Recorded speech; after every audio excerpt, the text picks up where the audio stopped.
오늘 수업을 시작하겠습니다. 자, 오늘은 무창불교대학 90번째 시간입니다. 경전 589쪽입니다. 589쪽. 벌써 30분이 지나버렸습니다.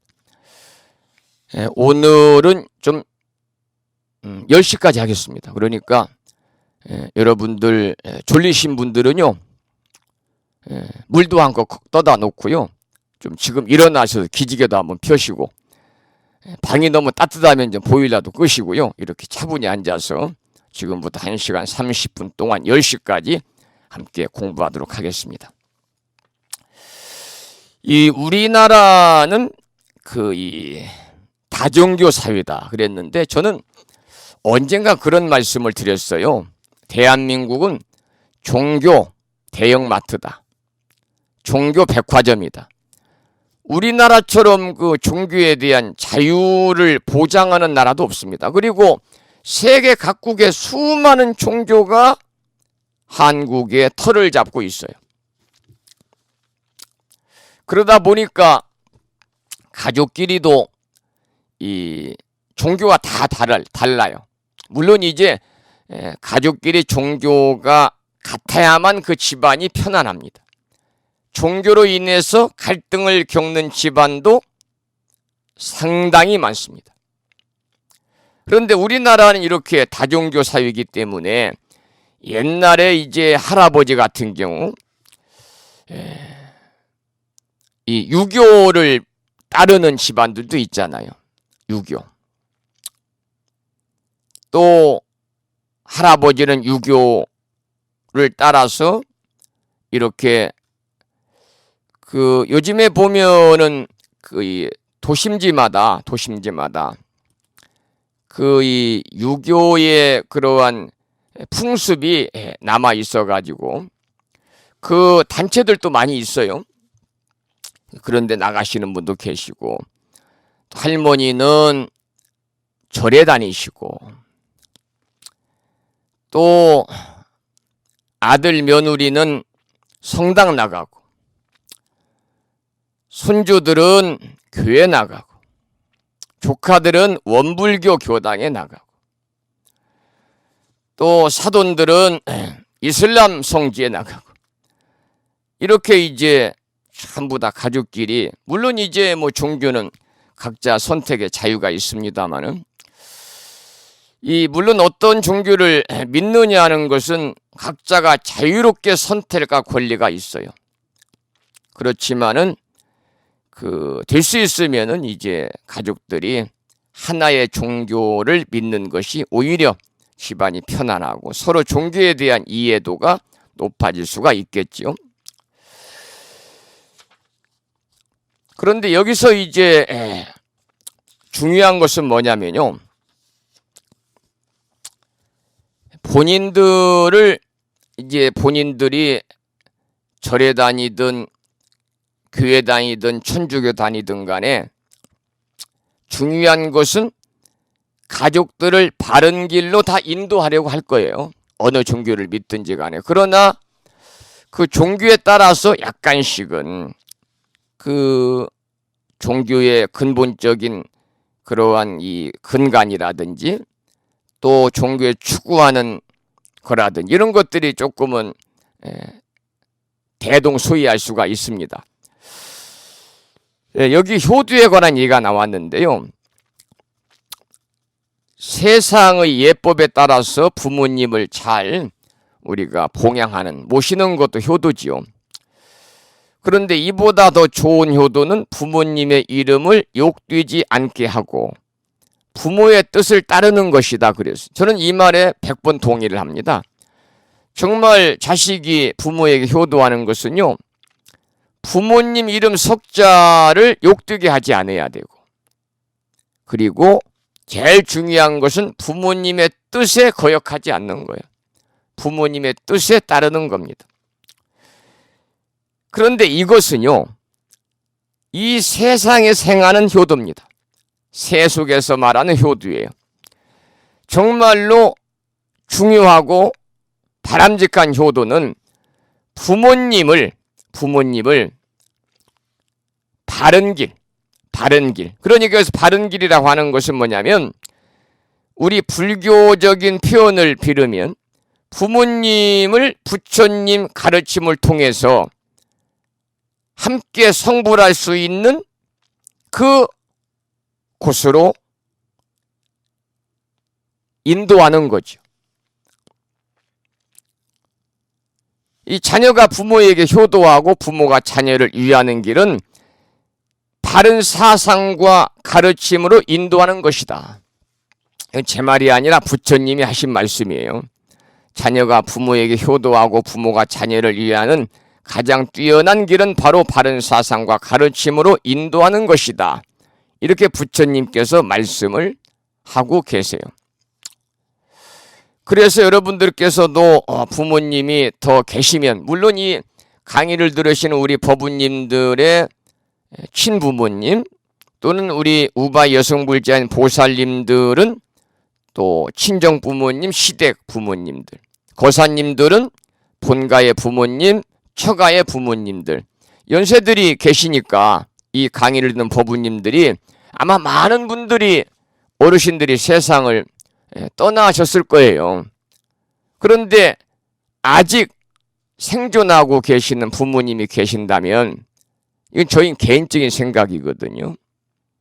그분들이 요양원에 들어가시거나 또는 치매가 걸리시기 전에 불명을 꼭 받아 지닐 수 있도록 여러분들이 그러한 인연을 맺어주시는 것이 중요하다.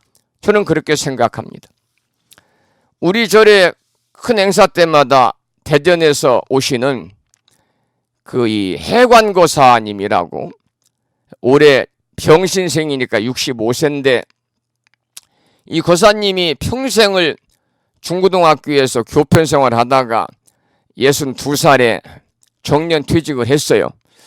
그러니까 퇴직한 지가 2년, 만 2년이 지났습니다만은 이 거사님이 사실은 저하고 중고등학교 대학 동창이거든요. 그런데 지난해 그 장모님이죠, 장모님이 연세가 굉장히 많으십니다. 그리고 평생을 절에 다니셨어요. 그것도 작은 절이 아닌 그 전라북도에 보면은 금산사라는 절이 있어요.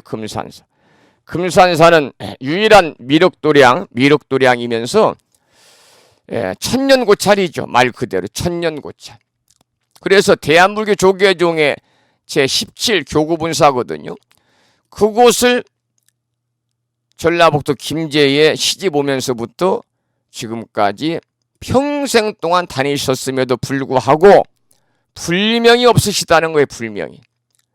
불명이 없어서 우리 장모님이 돌아가시기 전에, 그리고 의식이 이렇게 확고하게 있을 때 우리 장모님에게 불심사에서 불명을 하나 지어주시면 수계법회에 꼭 모시고 와서 함께 불자옥의 수계법회에서 수계를 받고, 그리고 불명을 사용하시다가 이제 백수하시고 돌아가시면 좋겠다. 그런 원을 사유가 세워가지고요. 그 어르신이 1931년생이시니까 올해 신미생 90이거든요. 작년 89세 때 불명을 받으셨어요. 정토화라는 불명을 제가 지어드렸어요. 연세가 계시니까. 연세 계신 분들은 뭐 극락행, 극락화, 정토행, 정토화 이런 불명들을 많이 지어드리잖아요. 이제 돌아가실 거에 대비를 해서요. 그래서 이 연로하신 부모님들에게 효도하는 가장 첫 번째 그런 불자로서의 효도를 얘기하는 거예요. 세속적인 효도가 아니라 부처님 가르침 안에서 불자로서의 연로하신 부모님에게 가장 효도할 수 있는 것은 뭐냐? 물론 그분들이 성당 다니거나 교회 다니면 그분들 뜻에 따르는 것이 효도하는 거지만, 우리 부모님들이 평생 마음의 불자였다. 그래도 초파일 날이 되면 절에 가서 연등 공양도 올리고, 또 자식들을 위해서 농사 지을 때 추수가 끝나면은 이렇게 머리에다가 자루에다가 쌀자루를 짊어지고 이렇게 높은 암자도 올라다니셨고, 그리고 또 시간 나실 때마다 이렇게 천수경도 조금씩 이으시고 또 나무 관세음보살도 하시고, 그런 마음의 불자요, 또 열심히 신행생활을 하진 않지만 이렇게 자식들을 위해서, 가족들을 위해 열심히 절에 가서 기도하신 분들이 계시는데, 그분들이 불명이 없다면 불명을 꼭 금년 안에 지어주시라, 그런 말씀을 드리고 싶어요. 그리고 불심사에서 가을철에 봉행하는 불자옥의 수계법회에 모시고 오면요, 얼마나 환희로운 그런 시간이 되겠어요. 이것이 바로 그 어르신에게는 축복이죠. 축복. 생애 커다란 축복이고, 그 어르신을 모시고 불심사에 아무리 먼 걸음이라 할지라도 모시고 와서 수계법회에 동참을 하시면요, 그것이 바로 자식으로서, 아들, 딸, 며느리 사이로서 최고의 부모님께 효도하는 것이다, 그렇게 생각을 해요. 왜냐하면 그 연세가 많지만 그분들이 불명을 받아 지니고 부처님 법대로 살아가기 때문에 이것이야말로 그분들을 성불의 길로 이렇게 가까이 안내하는 그런 역할을 하는 거잖아요. 그래서 이 말씀을 드리는 것은 지금 오늘부터 공부하는 묘장엄왕 본사품에서 바로 여기에서 이제 그런 내용들이 나옵니다. 그래서 이 묘장엄왕 본사품에서는요, 이 어머니와 두 아들이 부처님의 가르침을 따르는 그러한 삶을 사는데, 아버지는 삿된 가르침에 빠져 있었어요. 그래서 어떻게 하면은 이 아버지를 부처님께 귀의를 시켜야 되는데 어떻게 해야 되느냐, 그래가지고 그런 얘기들이 쭉 여기에 나오거든요. 근데 여기서는 두 자식들이 방편으로 신통을 보여가지고, 강제적이고 억압적인 아닌 방편으로서 신통을 보여가지고 그 삿된 가르침에 빠져있는 아버지를 감동시켜서 부처님께 귀의하도록 인도를 한 내용들이 이제 본문에서 나오게 됩니다. 이 품을 여러분들 이제 앞으로 공부하시면서 여러분들에게 숙제를 드릴 것은 뭐냐, 나는 우리 가족을 어떻게 해야 바른 길로 인도할 수 있는지 고민하고 그 방법을 강구하는 시간을 가져보시기를 권하고 싶어요.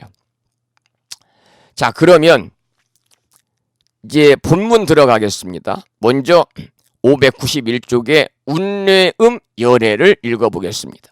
함께 읽어보겠습니다. 여러분들 앞으로 경전 소리내서 읽을 시간 얼마 남지 않았으니까요, 크게 읽어보세요. 그때 부처님께서 대중들에게 말씀하셨습니다. 지나간 옛적에 한량없고 그지없는 불가사의 아승직업 전에 부처님이 계시었으니 이름이 운뇌음수왕화지 열애 응공 정변지이시고, 국토의 이름이 광명장엄이고 겁의 이름은 희견이었느니라. 여기서 이제 그 운뇌음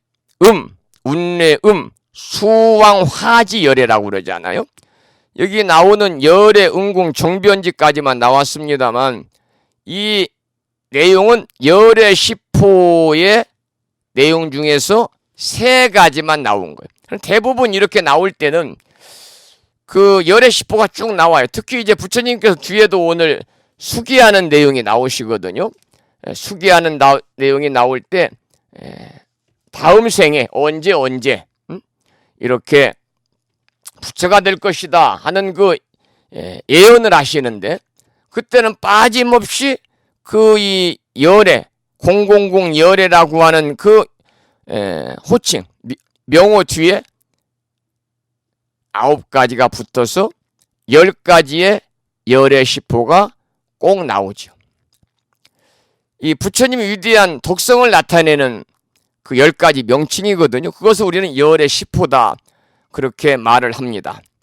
물론 우리가 이제 이 불교대학 수업이라든지 또 기본적으로 열의 시포에 대해서는 여러분들이 많이들 듣고 많이들 공부하셔서 잘 아시겠습니다만, 열의 응공, 정변지, 명행족, 선서, 세간의 무상사, 조장부, 천인사, 이게 이제 그리고 마지막에는 불세종까지 해서 10가지가 열의 10분, 여기는 3가지만 나왔네요. 자, 그 다음에 592쪽을 함께 경문을 읽어보겠습니다.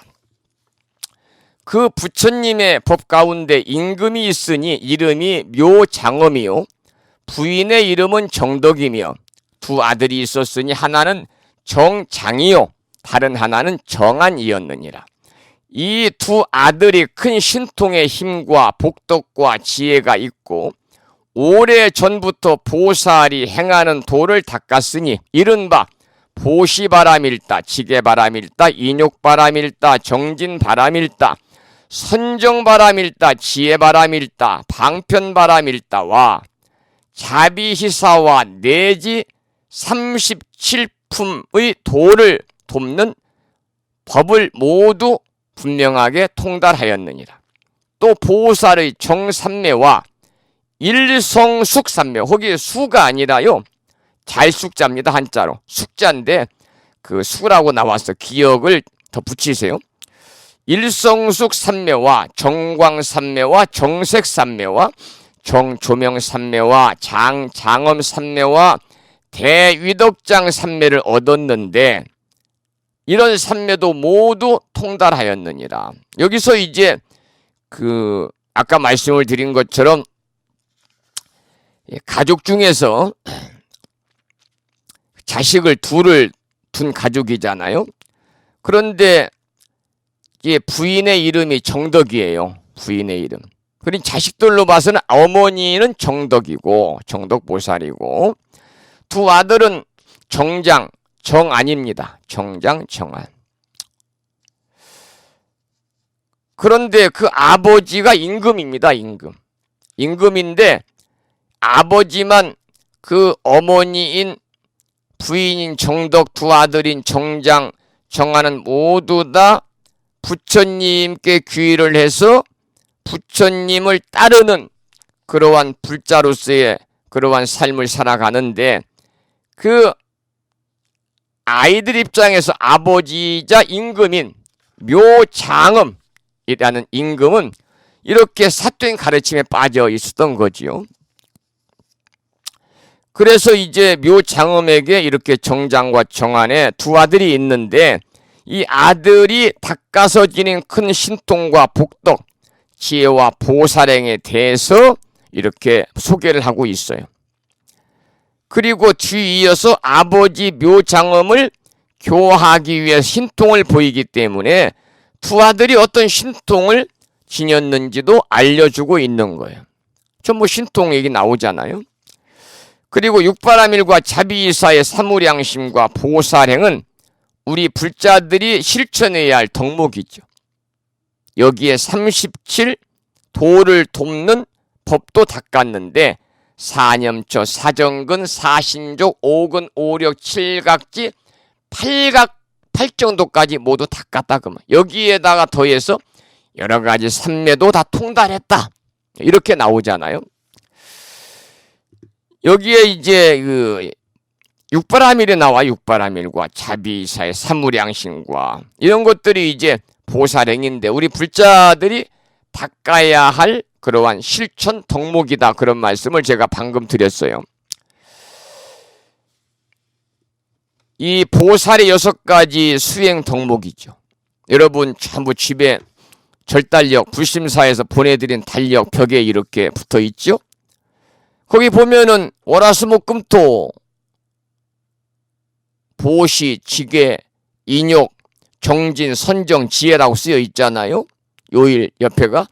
그러니까 이 6가지가 보살의 수행 덕목입니다. 6가지 수행 덕목. 보시, 바라밀, 지계바라밀, 인욕바라밀, 정진바라밀, 선정바라밀, 지혜는 반야니까 반야 바라밀을 의미하는 그러한 불교 교리라 볼 수 있죠. 그래서 이 우리나라 불교에서 가장 중요시하는 보살의 실천행이 바로 뭐냐?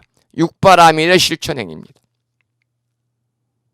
이 삶과 죽음, 생사의 고해를 건너서 우리가 가고자 하는 곳은 어딥니까? 우리의 이상형은 어딥니까?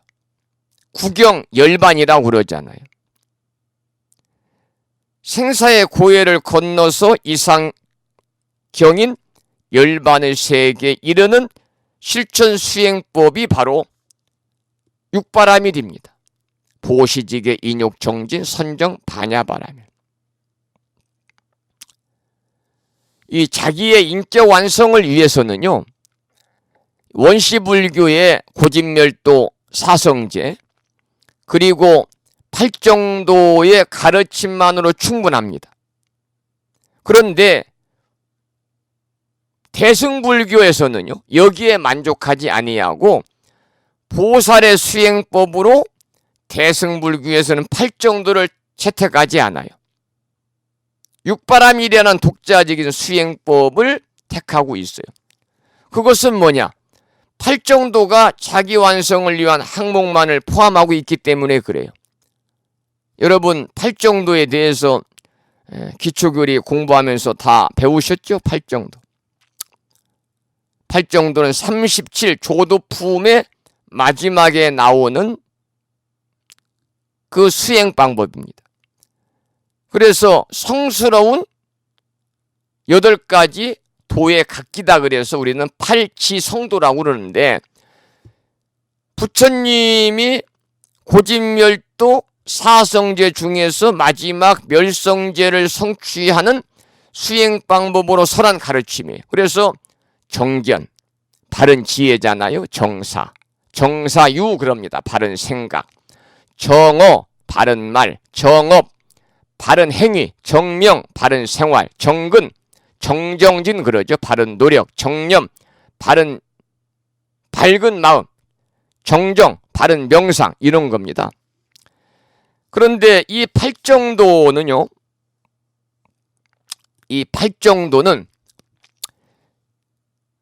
원시불교, 소위 소승불교에서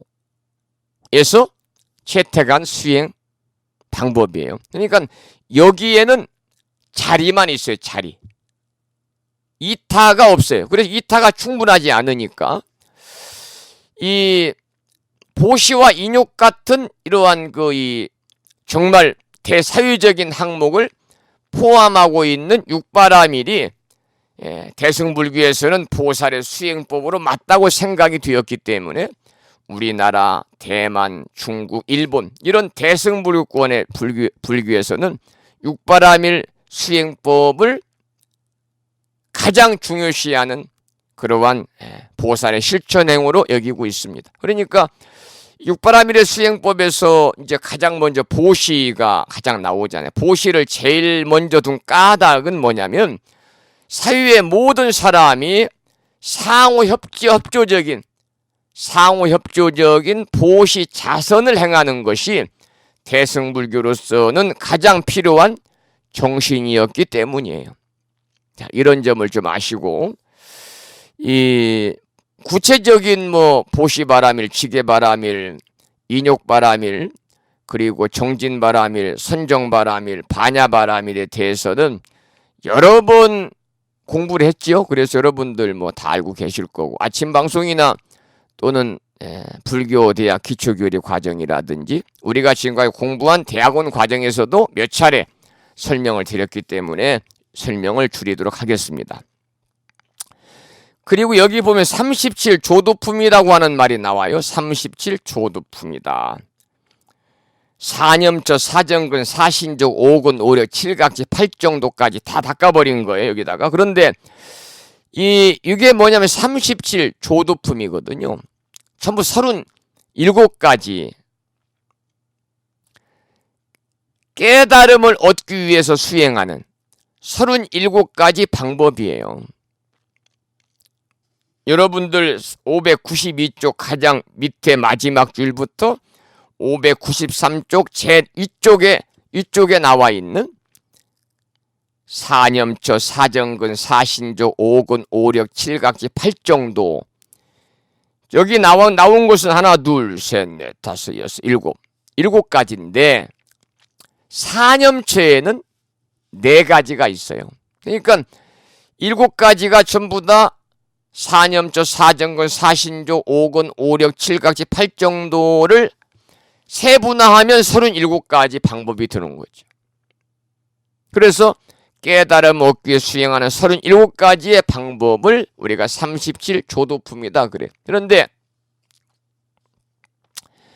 이 내용은 초기 불교 경전의 암경에서요, 서가모니 부처님이 설명하고 있는 소위 37가지의 도품, 수행법을 가리키는 말인데 사실상은 초기 불교의 수행법을 통칭하는 낱말입니다. 그래서 이 도품이라고 하는 것은 이제 문자 그대로 깨달음에 속하는 법이다 그런 말입니다. 또는 깨달음에 관계된 법이다. 깨달음 보리니까요. 깨달음에 속하는, 보리에 속하는 법이다. 이렇게 이해하시면 되고, 이제 아무래도 육바라밀보다는 37조도품이 좀 난해하죠. 내용들이 많고 좀 어렵고 생소하고, 그래서 잠깐만 구체적으로 설명드리려면 너무나 시간이 많이 할애되니까 잠깐만 제가 개략적인 말씀을 좀 드리도록 하겠습니다. 거기 보면은 사념처가 처음 나오잖아요. 네 가지 마음 챙김의 확립이다 그런 뜻입니다. 사념처, 네 가지 마음 챙김의 확립이다. 그래서 이 염처, 한자로는 염처다 이렇게 옮깁니다. 염처, 생각염자, 고처자. 그래서 우리나라에서는요, 사념처를 뭘로 널리 알려져 있냐면 알아차림, 사티, 알아차림. 그래서 네 가지의 마음 챙김으로 범부 중생의 주관을 바꾸어 가지고 출세간의 불법을 배우도록 하는 수행 방법인데, 네 가지는 뭐냐? 신념처, 수념처, 마음심자, 심념처, 법법자, 법념처입니다. 그러니까 신념처는 뭐냐? 몸신자, 생각념자, 고처자인데 몸을 수관하는 마음 챙김의 확립. 그러니까 이 수행을 하면서 몸은 부정하다고 관하는 거예요. 수념처는 느낌을 수관하는 마음 챙김. 수, 한자는 받을 수자인데 수가 고통이라는 것을 관하는 거고, 심념처는요, 마음을 수관하는 마음 챙김의 확립인데, 마음이란 그냥 무상한 것임을 관하는 거예요. 우리 마음은요, 무상하죠. 여기 상자는 항상 상자입니다. 항상 고정되어 있지 않아요. 순간순간 초단위로 바뀌는 것이 우리의 마음이잖아요. 법념처는 뭐냐? 법을 수관하는 마음의 챙김의 확립. 그러니까 여기 법념처는 모든 법이 무아라는 것을 관하는 거죠. 이 네 가지가 사념처고, 사정근은 좀 소개를 드려야 되겠네요. 사정단이라고도 해요. 끊을 단자를 쓰는데, 모든 악을 끊고 선을 내는데 부지런히 정진하는 네 가지 수행 덕목이에요. 우리가 이것은 꼭 기억하시고 일상의 삶 속에서 우리들이 실천으로 옮기셔야 돼요. 왜 그러느냐? 모든 악을 끊고 선을 내는데 부지런히 정진하는 수행 덕목이라서 그래요. 여기서 근이라는 것은요, 부지런할 근자인데 게으르지 않다 그런 뜻입니다. 단은 끊을 단자인데 장애를 끊는다 그런 뜻으로 부지런히 노력하는 마음으로 게으른 마음을 제거하는 것을 말합니다. 그런데 첫 번째는 뭐냐? 단단이다. 그래서 끊을 단자가 두 개가 겹쳐요. 반복해서. 이것은 이미 생긴 악을 없애려고 부지런히 노력하는 겁니다. 여러분들께서도 생긴 악이 있으면 그걸 없애려고 노력하셔야 돼요. 두 번째는 율의단이다.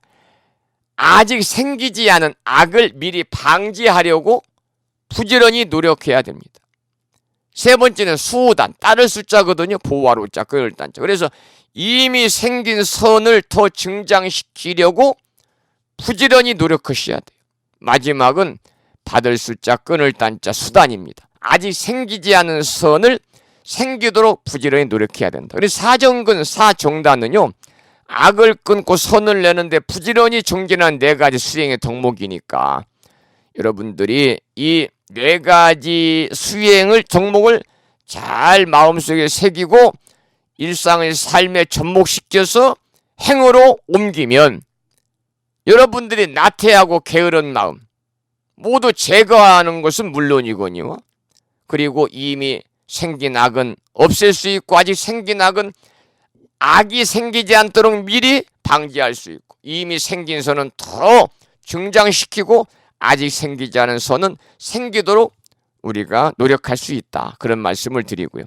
그 다음에 사신족이 있는데 이 노력하지 않아도 수행이 뜻과 같이 잘 되는 자유자재한 힘을 얻기 위한 네 가지 기반이다. 이제 그런 뜻이 사신족인데 이것도 네 가지가 있고 사신족이 그 다음에 오근이 있어요. 오근. 우리가 깨달음이라고 하는 것은 번뇌에서 벗어남을 깨달음이라고 그래요. 그러니까 번뇌에서 벗어나서 깨달음으로 가는 다섯 가지 수행 방법이 오근입니다. 뿌리 근자를 씁니다마는. 그러니까 이 말은 뭐냐면 세속법에 흔들리지 않는 다섯 가지 수행 방법. 신근, 근근, 염근, 정근, 해근이 있어요. 구체적인 내용은 생략하겠습니다. 그 다음에 다섯 번째는 오력이 있습니다. 오력. 다섯 가지 힘이 있죠. 그래서 열반을 증득하기 위한 수행 방법인데 일체의 장애를 정화시키는 다섯 가지 힘입니다. 우리가 열반을 증득하는 과정에서 오는 여러 가지 이 부작용 또는 장애들이 있거든요. 이런 것들을 다 정화할 수 있는 다섯 가지 힘을 얘기하는 거예요.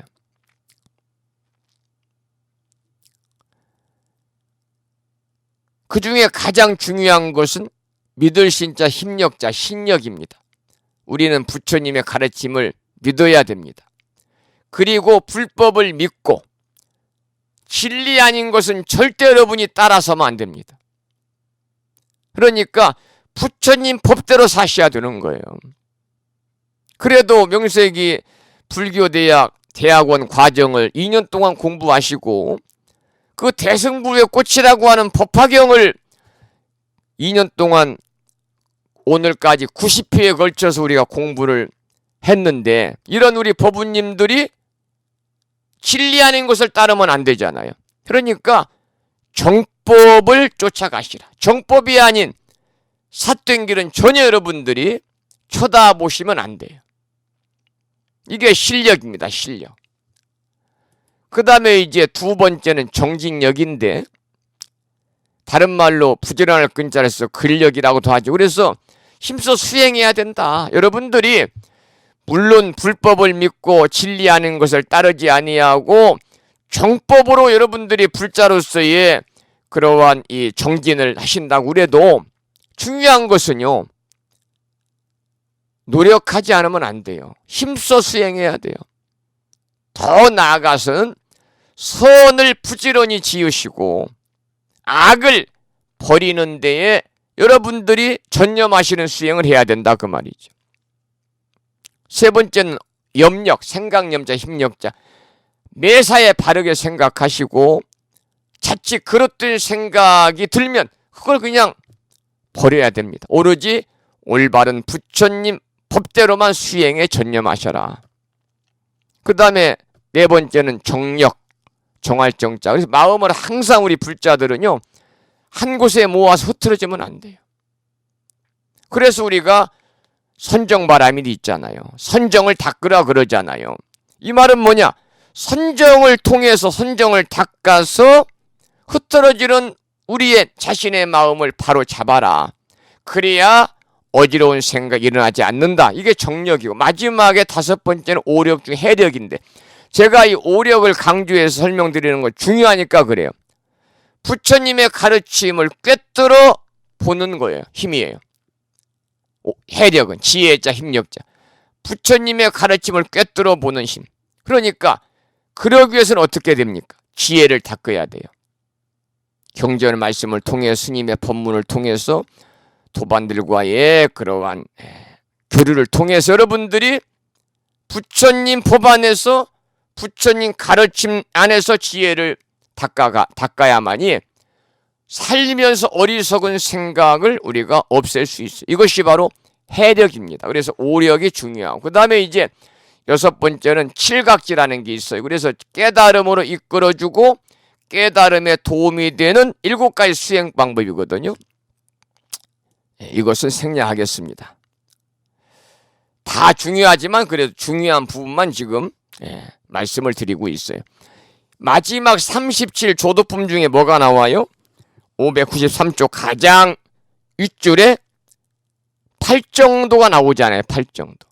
아까 설명을 드린 것처럼 성스러운 8가지 도의 각지다. 서가모니 부처님이 고진멸도 사성제 중에서 마지막 멸성제를 성취하기 위한 수행 방법으로 설한 가르침이에요. 바른 견해 정견, 바른 생각 정사 정사유, 바른 말 정어, 바른 행위 정어, 바른 생활 정명, 바른 노력 정근 정정진, 바른 명심 정념, 바른 명상 정정인데 이 중에 가장 중요한 것은 뭐냐? 근간을 이루는 것은 정견입니다. 모든 것은요 다 바른 견해부터 시작이 되는 거예요. 그래서 이렇게 7가지로 큰 분류로 나누어져 가지고 이 부처님이 깨달음을 성취하기 위해서 이렇게 설한 수행 방법이 총 37가지다. 그래서 37조도품이라고 그래요. 그러니까 이 37조도품은 이 내용만 알으시면 돼요. 뭐냐?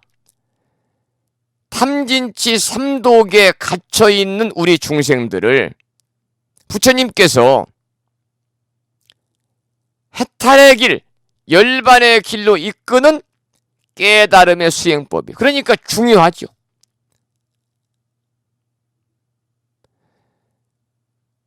탐진치 삼독에 갇혀있는 중생들을 해탈의 길, 열반의 길로 이끄는 깨달음의 수행법. 그래서 37조도품이 중요하니까요.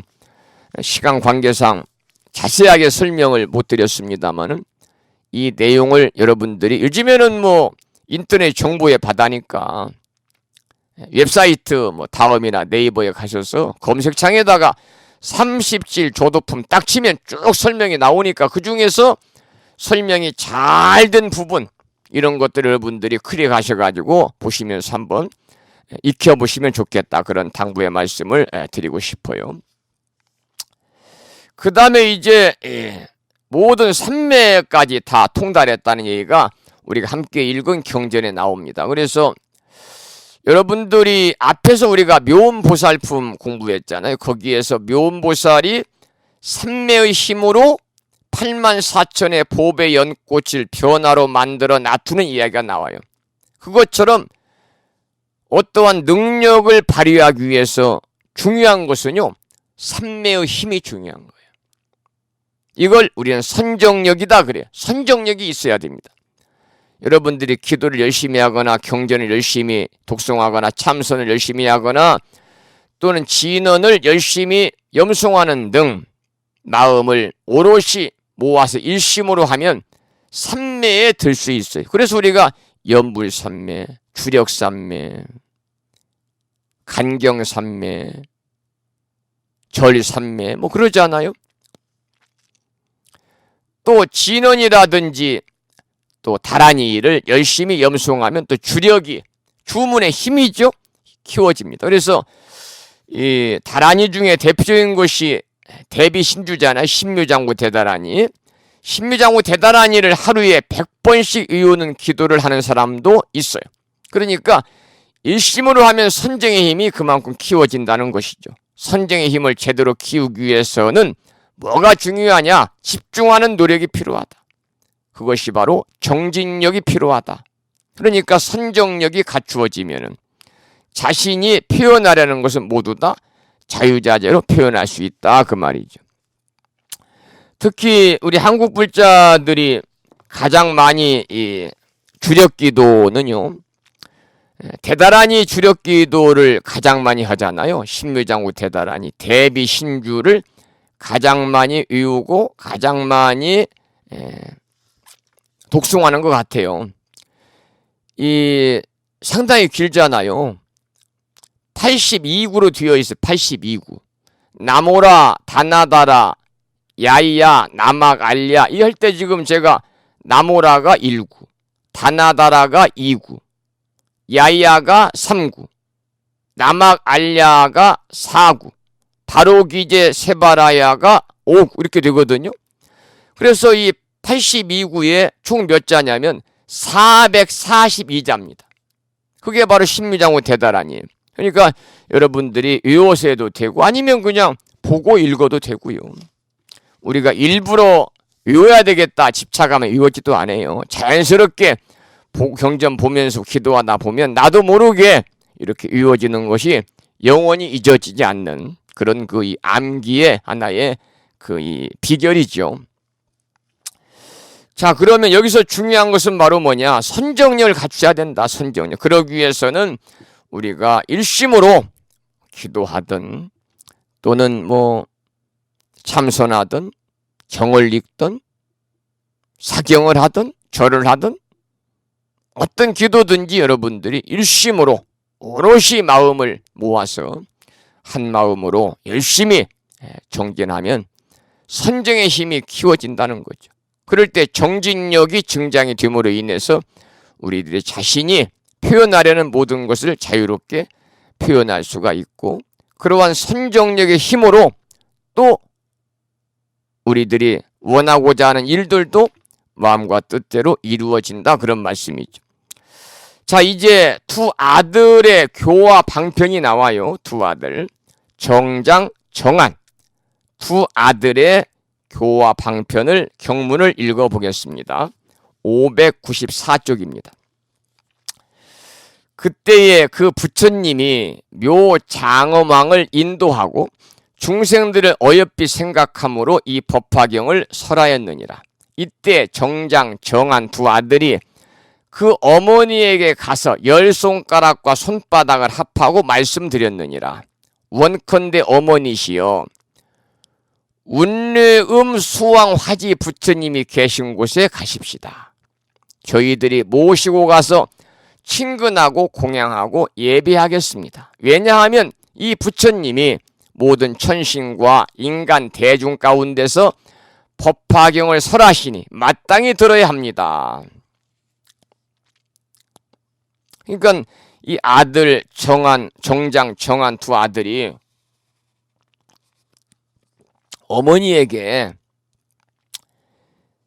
운례음 수왕 화지 부처님이 계신 곳에 가자. 지금 이 부처님이 모든 천신과 인간 대중 가운데 법화경을 설하시니까 마땅히 들어야 한다. 이 말씀은 법화경이 그렇게 중요하다는 것을 여기서 제3 강조하고 있는 거예요. 물론 부처님이 설하신 경전 어느 경전 하나 중요하지 않은 경전이 없겠습니다만 이 법화경이야말로 왜 중요하냐? 우리가 살아가면서 다른 사람들을 부처님으로 섬길 수 있는 그러한 마음자리를 구족할 수 있도록 이 법화경에서 부처님은 수많은 설법을 하셨잖아요. 우리들이 법화경 공부를 2년 동안 통해서 여러분들이 모든 사람들을 부처님으로 받아들이고 부처님으로 섬기는 그러한 마음과 행을 실천에 옮긴다면요 2년 동안 공부는 너무나 잘하신 거예요. 법화경을 제대로 공부하셨으면 가정에서 큰 소리가 나서는 안 돼요. 또 아상이 젖어가지고 내가 이 집의 가장이다? 내가 너희들의 부모다? 내가 이 집의 안살림하는 안주인이다? 이러한 상 자체를 내려놓으셔야 돼요. 그러니까 법화경 2년 동안 공부를 하셨잖아요, 지금. 다음 주면 만 2년입니다. 그러면 절대 부부간의 갈등이 일어나면 안 돼요. 부부간에 싸움하면 더우면 안 되죠. 그리고 가족끼리 불협화음이 있으면 안 돼요. 전부 다 가족들을 자식이든 남편이든 아내든 일가 친척이든 주변 지인이든 간에 전부 다 부처님을 받들어 섬기는데 어찌해서 갈등이 초래될 수 있고 어떻게 해서 불협화음이 일어날 수 있고 어떻게 해서 상대방을 미워하는 마음이 생길 수 있고 상대방을 증오하는 마음이 생길 수 있겠어요? 그래서 우리가 2년 동안 공부를 했으니까 우리가 그 무언가 달라져야 된다. 부처님 공부는요. 부처님 공부를 통해서 여러분들이 이론적으로 많이 알아가지고 무슨 고시 보는 것도 아니고 불교대학 강의하러 나가실 것도 아니고 우리가 정말 중요한 것은 우리의 가치관이 변해야 됩니다. 가치관이. 내가 법화경을 공부하지 않았을 때와 법화경 90회에 걸쳐서 말이 90회 2시간씩 180분 시간이에요. 이 많은 시간을 들여서 법화경을 공부를 했다면 여러분의 가치관이 변화가 돼야 돼요. 여러분의 삶이 부처님의 삶으로 바뀌어져 있어야 돼요. 여러분의 행위 부처님의 행으로 바뀌어져 있어야 돼요. 이것은 어느 누가 평가 기준을 통해서 아이고 거사님, 보살님은 지금 이 정도의 변화가 왔습니다라고 평가할 수 있는 사람이 없잖아요. 오로지 이 강의를 들으시는 우리 법우님들만은 알고 계실 거예요. 나는 법화경 강의를 2년 동안 공부했는데 나는 과연 나의 가치관이 부처님의 삶으로 변화가 됐는가? 나의 의식이 부처님의 가르침을 통해서 많은 주변 사람들을 전부 다 내가 일체 중생이라고 하면 조금 범위가 넓고 내 가족, 내 친인척, 내 주변 사람들 내가 다 부처님으로 생각하고 살아가고 있는가? 여러분 스스로 자신을 한번 성찰하는 그런 계기를 마련해서 혹여라도 아직 나는 조금 부족하다 싶으면요. 노력을 하셔야 됩니다. 노력을 하시고 부처님 법대로 살겠다. 부처님 가르침대로만 살겠다. 이런 마음을 가지시고 여러분들 특별히 아직 나는 좀 미비하다 생각이 들면 법화경 20품 상불경 보살품을 접어놓으셨다가 시간 날 때마다 읽어보시기를 부탁을 드리고 싶습니다. 그러니까 자기 어머니한테 정장 정한 두 아들이 법화경을 살아오고 계시니까 어머니 마땅히 들으셔야 됩니다 하고 어머니에게 권하고 있는 거예요. 그 다음에 594조 아래부터 경문을 읽어보겠습니다. 어머니가 아들에게 말하였느니라. 너희 아버지가 의도를 믿고 바라문의 법에 빠져 있으니 너희는 아버지에게 가서 말씀드리고 함께 가자고 하여라. 정장 정한이 10손가락을 합하고 어머니에게 말씀드렸느니라. 우리는 법왕의 제자로서 이 삿된 소견을 가진 이의 집에 태어났습니다. 어머니가 아들에게 말하였느니라. 너희는 아버지를 걱정하여 신통 변화를 보여라. 아버지가 보시면 마음이 반드시 청정하여져서 우리들과 함께 부처님이 계신 곳에 갈 듯 하느니라. 그러니까 아버지가 묘망이 의도를 믿고 바라문의 법에 빠져 있다 그 말이죠. 의도는 불교 이외의 종교는 다 의도입니다. 그러나 우리 법우님들은 불교 외에 타 종교라고 우리 배척하시면 안 되고요. 내 종교가 내가 믿는 종교인 불교가 소중하면 그 뭐 의도라고 그러지만은 기독교를 믿는, 하나님을 믿는 교회 다니는 분들, 성당 다니는 분들, 이론상을 믿는 원불교 법당에 다니시는 분 다 여러분들이 존중하고 다른 종교도 소중하게 생각하시고 타 종교에 대한 배려도 충분히 하시라, 그런 말씀을 드리고 싶어요. 그러나 이제 기회가 되면 그런 분들을 부처님께 귀의시켜서 부처님 가르침 안에 좀 더 지혜로운 삶을 살면서 우리가 살아가는 동안도 행복하고, 살아가는 동안 행복은요 작은 행복입니다. 일시적인 행복이에요. 우리가 추구하고 있는, 불교가 진정으로 추구하고 있는 행복은요 영원한 행복입니다. 영원한 행복. 지금 이 시대에 우리가 돈 품께나 있다고 그래서 좋은 차 타고 다니고 좋은 옷 입고 다니고 명품 두르고 다니고 좋은 음식 먹고 다니고 지갑에 신사임당 어르신 가득 담고 다니고 해본들, 그 행복이 영원하지 않아요. 재물이 나를 떠나가든 내가 재물을 먼저 떠나가든 둘 중에 하나는 떠나가게 되어 있어요. 이것은 작은 행복이에요. 그리고 일시적으로 말초신경을 자극해서 얻는 행복은, 이건 더군다나 더 짧은 순간적인 행복이에요. 그런데 영원한 행복은 뭐냐? 우리 불교에 추구하는 것은 바로 뭐냐? 해탈과 열반입니다. 성불이죠. 그래서 여러분들이 자타이시 성불도 하기 위해서는 우리가 가족부터 주변 모든 사람들이 부처님께 귀의하고 부처님 법 안에서 우리가 지혜로운 그러한 이 지혜를 얻어서 행복한 삶, 지금 당장 행복한 삶, 날마다 행복한 삶을 살면요 행복이 뭉쳐가지고 영원한 행복이 될 수밖에 없잖아요. 그런 삶을 살아가는 모든 지혜로운 가르침이 어디에 담겨 있느냐 하면 다 부처님 경전에 담겨 있는 거죠. 여기 보면은 595쪽 두 번째 보면 참 그 안타까운 표현이 나오잖아요. 그 아들들이 열 손가락 합했다는, 합장했다 그 말이에요. 합장하고 어머니에게 이렇게 말을 했어요. 우리는 법왕의 제자로서 이 삿된 소견을 가진 이의 집에 태어났습니다. 아버지를 원망하는 거예요. 아버지에 대한 안타까움을 표현하는 거예요. 삿된 소견을 가진 이라는 것은 뭐냐? 자기 아버지를 얘기하는 거예요. 여기서 법왕이라고 하는 것은 법법자, 임금왕자를 씁니다마는 법문의 왕이다 그러면 법문의 왕. 여기서 문자는 법법자 할 때 그럴 문자, 법문할 때 그럴 문자가 아니라 문문자입니다. 문문자. 법의 문의 왕이다.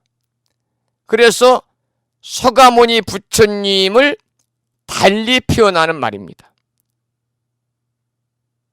특히 이제 우리나라에서는 법왕이란 얘기를 잘 안 씁니다. 그런데 일본 불교에서는 일상적으로 씁니다. 부처님을 가리켜서 법왕이다. 그렇게 얘기합니다. 법왕이다. 법문의 왕이다. 부처님을 얘기하는 겁니다. 법왕.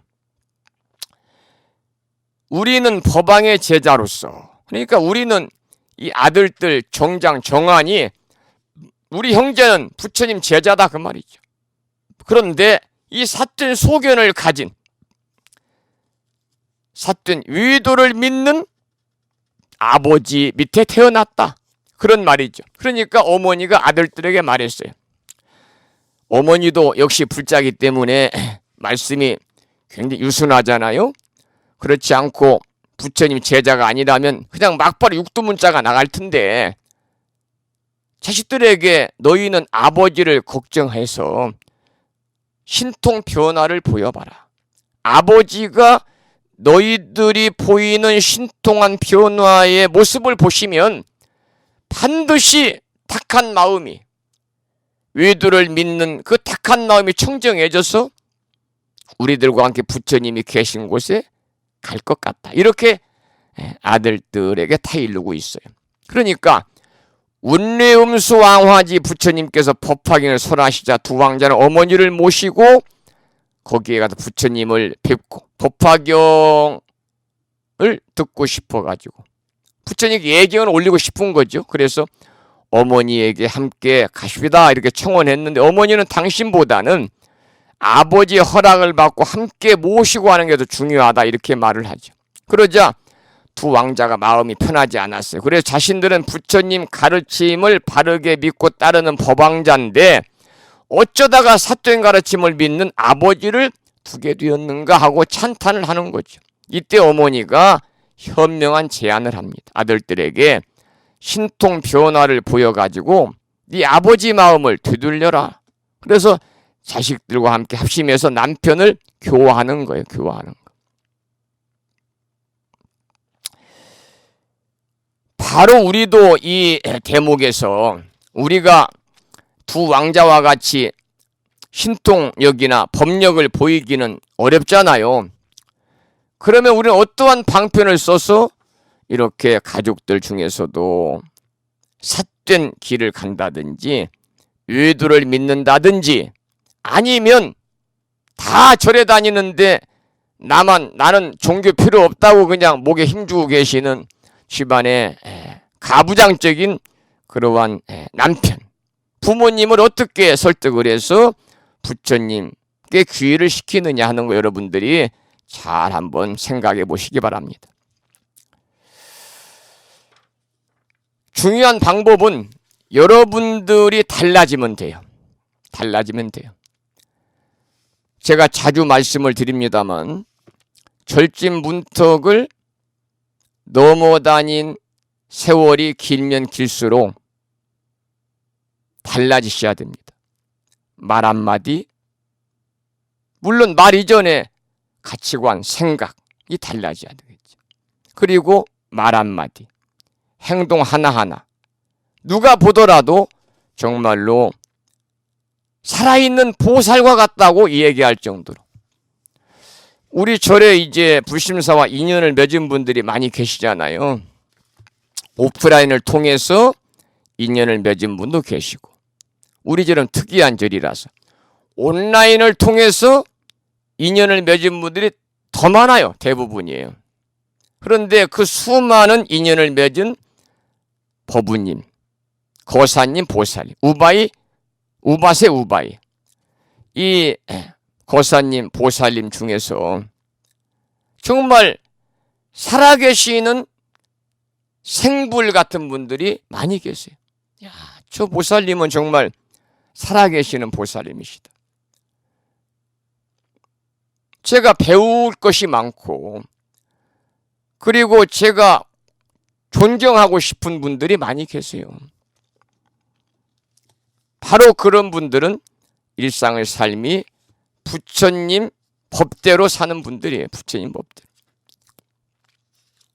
여러분도 이 법화인 강의를 통해서 다른 사람들로부터 도반들로부터 존경과 경의의 대상이 될 수 있는 그런 행을 실천으로 옮기는 우리 도반들 되시기를 부탁을 드리겠습니다. 596쪽 경문을 함께 읽어보겠습니다. 이게 쭉 지금 스토리가 있습니다. 스토리가 있어서 이해도가 좀 쉽고요. 재미도 있어요. 스토리가 없으면 딱딱하지만 스토리가 있으니까 함께 읽어보겠습니다. 596쪽입니다. 이에 두 아들이 아버지를 생각하여 허공으로 7 다라수쯤 올라가서 여러 가지 신통 변화를 나타내는데 허공 중에서 가고 서고 앉고 눕기도 하였느니라. 몸 위에서 물을 뿜고 몸 아래서 불을 뿜으며 몸 아래서 물을 뿜고 몸 위에서 불을 뿜었느니라. 혹 큰 몸을 나타내어 허공에 가득하다가 또 작은 몸을 나타내기도 하고 작은 몸으로 다시 큰 몸을 나타내었느니라. 공중에서 없어져서 땅 위에 있기도 하고 땅 속에 들어가기를 물과 같이 하고 물 위에 다니기를 땅과 같이 하였느니라. 이렇게 갖가지 신통 변화를 나타내어서 아버지로 하여금 마음이 청정케 하여 믿게 하였느니라.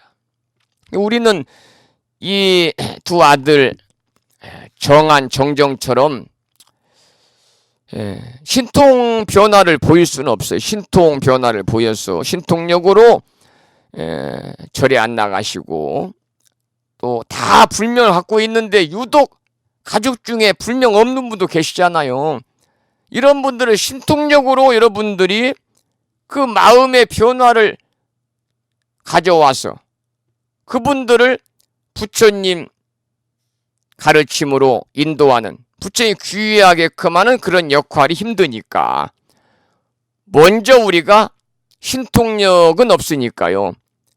우리의 삶 자체가 달라지셔야 된다는 거죠. 그래서 이렇게 절에 안 나가던 가족들이 우리 어머니를 보니까, 우리 형수님을 보니까, 우리 아버님을 보니까, 우리 삼촌을 보니까, 우리 이모를 보니까 정말 절에 다니시는 분이라 다르다. 내가 주변에서 교회 다니시는 분, 성당 다니는 분 다 봤지만 이렇게 절에 다니면서 정말 부처님다운 삶을 사는 분을 처음 봤다 하면서 자신이 스스로 불교에 귀의할 수 있기를 소원하는 그러한 인연을 맺어주시기 위해서 여러분들의 삶이 먼저 보살도를 실행하는 마음자리를 가져야 됩니다. 이런 말씀을 드리고 싶어요. 그래서 이 정장과 정한 두 왕자가 신통변화를 보여가지고 아버지인 묘장엄왕의 마음을 확 바꾸어 놨습니다. 천수경에 597쪽입니다. 천수경에 수지신시 광명당 수지심시 신통장이라는 구절이 있습니다. 여러분들 예전에 불교대학 4년 동안 공부하신 분들은요, 그 천수경 강의를 제가 몇 달 했잖아요. 그래서 여러분들이 천수경을 독송하더라도 아마 그 나오는 내용, 의미를 알고 독송하니까 더 환희심이 생기고 더 이해도가 빠르잖아요. 혹여라도 불교대학에서 천수경 강의를 듣지 못한 분이나 불교대학에서 수업을 하지 않고 대학원에 들어오셔서 함께 지금 공부하시는 분들이 계신다면요, 유튜브에 불심사를 검색을 하시게 되면은 거기에 제가 무창불교대학 4년 동안 공부한 음원이 올라가 있으니까 천수경 강의를 골라서 처음부터 한번 여러분들이 들어보시기를 권하고 싶습니다. 이 수지신시 광명당 이렇게 나오는 것은 천수경 바로 그 초입에 나와요. 그래서 이 개법장 진언하고 그 다음에 천수천안 관자재보살 광대원만 무예 대비심 대다라니 개청 하고 나서 이제 관세음보살의 공덕을 칭송하는 개송이 나오잖아요. 개수관음 대비주 원려공심 상호심 쭉 나와가지고 거기에 나오는 내용입니다. 그러니까 이 내용은 관세음보살의 공덕을 칭송하는 개송이에요. 그게 수지신시 광명당 수지심시 신통장. 바다지인 저희 몸은 큰 광명의 깃발이요. 수지 심시 신통장이라 바다지인 저희 마음은 신비로운 보장이다 그 말이에요. 그러니까 불법을 수지하는 사람은 광명의 깃발이 되어야 하고 신통의 창고가 되어야 한다 그 말이거든요. 그래서 우리가 부처님의 모든 가르침을 다 알고 기억하지 못한다 하더라도 경전을 찾든 기도를 통해서는 어떤 능력을 보여줄 책임이 있다. 그래서 여러분들은 불법을 수지하는 사람의 몸과 마음은 가정과 사유에서 최소한 이 정도 역할을 해야 된다. 바로 그런 말입니다. 우리 불자님들은요, 우리가 정말 바르게 살아야 됩니다. 그래서 사유의 빛이 돼야 됩니다. 그리고 또 가정은 가정대로 우리가 잘 이끌어 나가야 됩니다. 이것이 바로 제가불자의 신통력이다. 제가불자의 신통이 바로 이런 겁니다. 제대로 역할을 하자. 불법을 수지하는 사람의 몸과 마음이 가정과 사유에서 올바른 역할을 하는 것이 바로 우리의 신통력이다 그런 말이죠. 그러기 위해서는 여러분들이 항상 부처님 법안에서 부처님 가르침대로 모범을 보이는 삶을 살아야 되고 그리고 더 나아가서는 하심하고 겸손한 그런 마음과 말과 행동을 하면서 모범을 보이는 것이 우리가 할 수 있는 가장 좋은 방편이다. 그렇게 이야기를 하고 있습니다. 그 다음에 597쪽에 아버지가 이제 환희합니다. 두 아들이 신통을 보여가지고 그 아버지로 하여금 마음이 청정해져서 이제 부처님을 믿게 되었으니까 얼마나 아버지가 이제 환희심이 생기겠어요? 아버지가 크게 환희한 내용을 한번 읽어보겠습니다. 597쪽 아랫부분입니다. 그때 아버지는 아들의 신통이 이와 같은 것을 보고 마음이 기뻐서 미중유를 얻고는 합장하고 아들에게 말하였느니라. 너희들의 스승은 누구이며 누구의 제자이냐? 두 아들이 여쭈었습니다. 대왕이여, 저 운례음수 왕화지 부처님께서 지금 칠보로 된 보리수 아래에 있는 법좌에 앉으시어 모든 세간의 천신 인간 대중에게 법화경을 말씀하시니 그분이 저의 스승이며 저희는 그분의 제자입니다. 아버지가 아들에게 말하였느니라. 나도 너희들의 스승을 뵙고자 하니 함께 가자. 여기까지 이제 아버지의 그 변화가 온 거예요. 누구를 통해서? 두 아들을 통해서 온 겁니다. 그래서 이 아버지가 아들의 신통이 이와 같은 것을 보고서 마음이 기뻐서 미증유를 얻었다 그랬잖아요. 미증유라는 것은 지금까지 한 번도 있어 본 적이 없는 그러한 마음을 얻은 거예요. 다시 태어난 거죠. 다시 태어난 거다.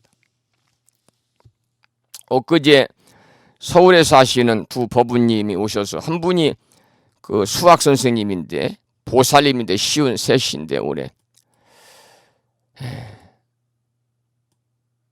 많은 스님들을 또 친견도 하신 것 같아요. 그런데 우연하게 유튜브를 통해서 이 강의를 들었어요.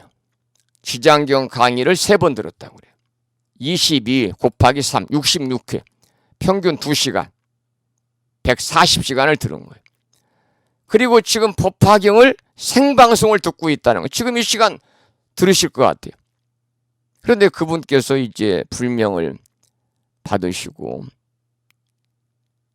오늘 새롭게 태어난 것 같습니다. 이런 표현을 하시더라고요.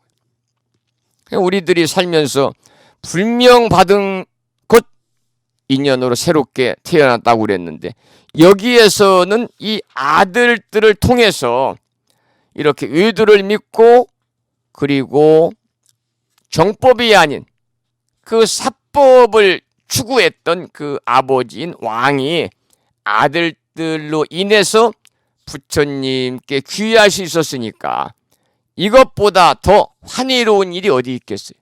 그러다 보니까 나도 너희들의 스승을 뵙고 싶으니까 함께 가자 이렇게 이제 청을 하는 거예요. 그 다음에는 598쪽이죠. 두 아들이 이제 출가수도를 원합니다. 출가수도, 출가해서 도를 닦기를 원하는 것이거든요. 그 부분을 함께 읽어보겠습니다.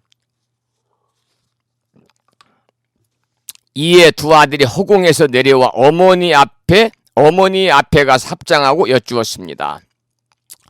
부왕께서 지금 믿고 이해했으니 마땅히 최상의 깨달음에 대한 마음을 낼 것입니다. 저희가 아버지를 위하여 불사를 지었으니 바라건대 어머니께서 저희들이 저 부처님이 계신 곳에서 출가하여 도를 닦도록 허락하여 주십시오. 이때 두 아들이 그 뜻을 거듭하려고 개송으로 어머니에게 여쭈었느니라. 어머니시여, 저희를 버리시어 출가하여 사문이 되게 하십시오. 부처님을 만나기는 어려운 일이니 우리는 부처님을 따라 배우렵니다.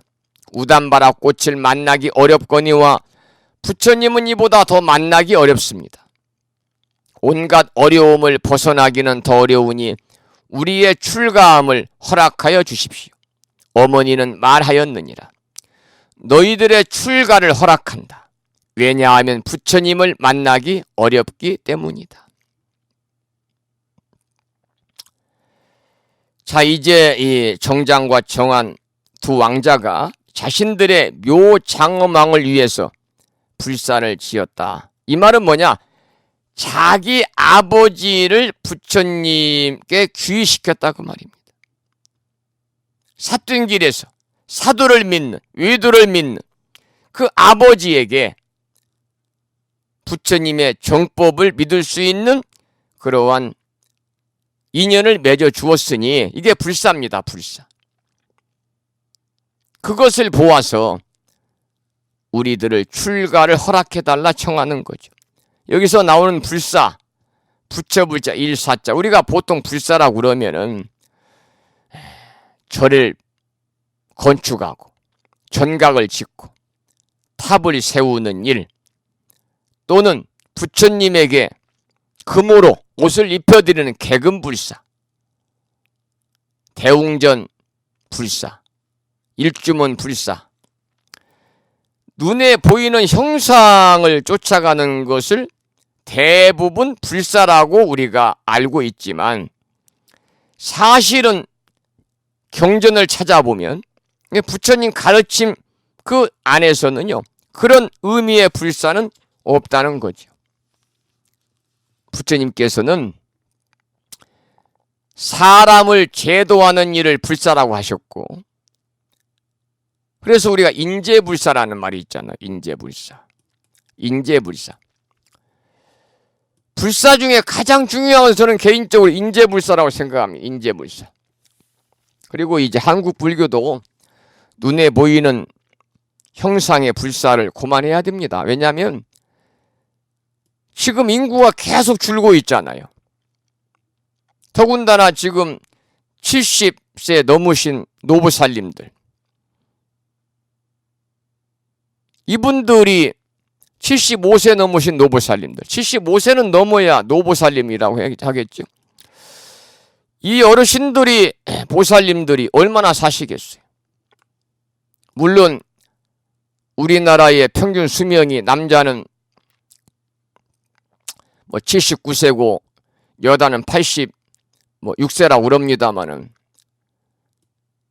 그것은 이제 이 수명의 나이를 얘기하는 것이고, 대부분 65세가 넘으면 두 가지 질병은 달고 살다가 생을 마감한다고 그러잖아요. 75세 되신 분들, 빠른 분들은 노안이 와가지고 거동을 못하는 분도 계시고, 치매로 요양원에 가 계신 분도 계시고, 내가 거동을 못하고 내 정신이 흐리멍텅하고 치매기가 있으면 절에 갈 수가 없는 거예요.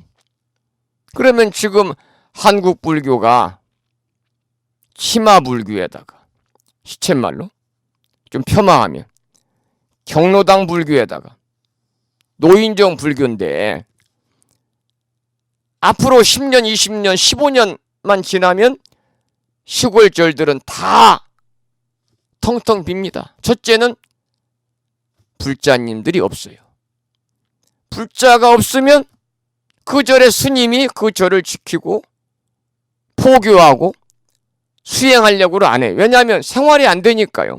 그러면 절집이 전부 다 폐허가 되는 거예요.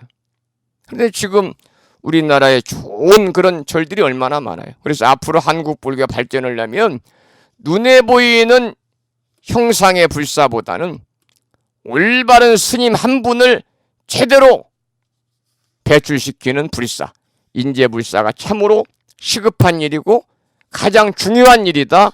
저는 그렇게 생각해요. 그래서 앞으로 한국 불교 발전을 하려면은 눈에 보이는 형상의 건축불사보다는 이제는 인재불사를 해야 됩니다. 인재불사. 그래서 의형불사, 건축불사보다는 앞으로 인재불사가 우선이어야 된다. 저는 그렇게 생각을 하고, 특히 이 시간을 빌려서 이 법우님들에게 감사한 말씀을 드리고 싶은 것은, 유일하게 불심사에 다니다가 또 여러분과 함께 도반으로서 무창불교대학 공부를 하시다가 이제 명예 졸업은 했습니다마는 구례 화엄사로 출가하신 그 당시에 이제 김주석 원광고사님, 지금은 연웅 스님이죠. 출가하셔서 출가하신 지가 벌써 이제 2년, 3년이 됐습니다마는 연흥스님이 수행 정진하고 승가대학에서 공부할 때 그 기간까지 많은 분들이 연흥스님을 위해서 후원하고 계시잖아요. 후원. 너무나 감사한 일이죠. 연흥스님의 후원자가 41명입니다. 41명. 제가 알고 있는 분들만 41명입니다. 이분들에게는 전부 다 연흥스님이 그 불상을 다 준비해서 이렇게 모셔서 제가 택배로 다 보내드렸습니다만 너무나 감사한 일이죠.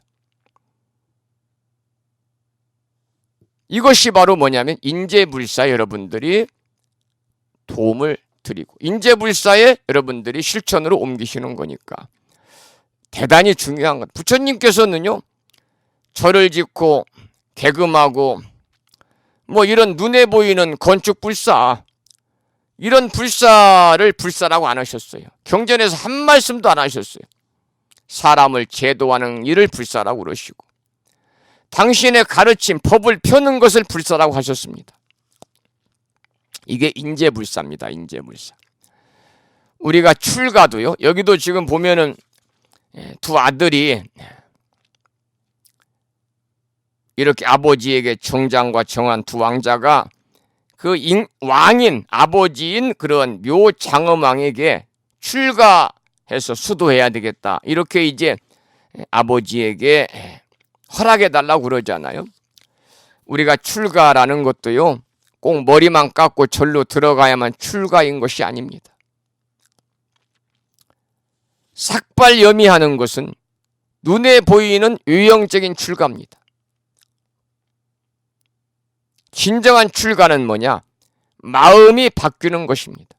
그러니까 부처님의 가르침에 따라서 삶의 가치관을 새롭게 정립하는 것이 참된 출가입니다. 참된 출가. 저처럼 삭발염이한 출가자라 할지라도요. 마음은 세속에 있고 마음은 엉뚱한 데 있고 우리 시쳇말로 그러잖아요. 중이 연불에는 관심이 없고 제밥에만 관심이 있으면 그건 출가자가 아니다 그 말이에요. 그러니까 출가한 스님이 삭발염이한 스님이 탐진치 삼독에 푹 빠져 있고 무력이 있고 행이 올바르지 않고 막행하고 음식도 막식하고 불자님들에게 항상 법문을 통해서는 하심하라고 그러고 남을 배려하라고 그러고 신구의 삼업을 지치 말라고 그러고 보시하라고 그러고 휴양하라고 그러고 법문은 그럴듯이 하면서 정작 자신은 그러한 것들을 일절 지키지 않는 사람들은요. 그건 진정한 출가자라고 볼 수 없는 거죠. 그래서 우리 법부님들 요즘 보면은 재가불자들이 진정으로 마음의 출가, 심출가하신 분들이 굉장히 많더라고요. 이건 아주 바람직한 일이죠. 반면에 삭발예미한 스님들이 사회적인 무리를 일으키는 분들이 또 많이 있잖아요. 이런 분들은요. 진정으로 출가한 사람들이 아니에요. 몸만 출가한 신출가자들이 신출가. 몸신자. 마음에 출가하지 못하고 몸만 출가한 사람들이에요. 여러분들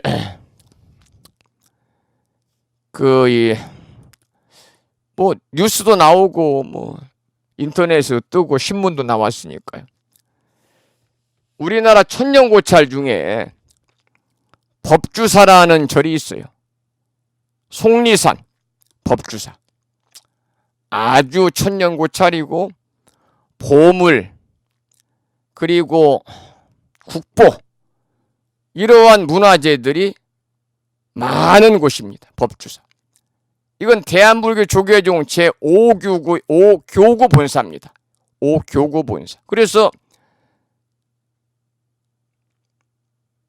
절 이름이 불경을 나귀에 싣고 돌아와서 머물렀다는 설화에서 유래가 돼서 법주사다 그래. 법법자 머물주자입니다.